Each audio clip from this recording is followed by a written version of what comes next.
some of the tricks that they have that ability to block out everything else that's around them inside such a crucial at bat and be so focused on the back-to-ball ability.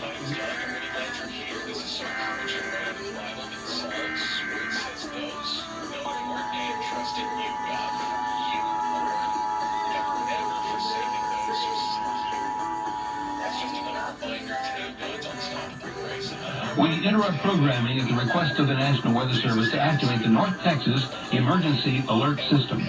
The National Weather Service has issued a severe thunderstorm warning for southwestern Tarrant County until 5:30. A severe thunderstorm is located over central Fort Worth, drifting southwest at 10 miles per hour. The storm may contain 60-mile-per-hour winds. Once again, a severe thunderstorm warning has been issued for southwestern Tarrant County until 5:30. A severe thunderstorm is located over Fort Worth, moving southeast at 10 miles per hour. The storm indicating 60-mile-per-hour winds. All North Texas stations affected this alert are requested to relay the preceding message. Listener supported 90.9 KCBI.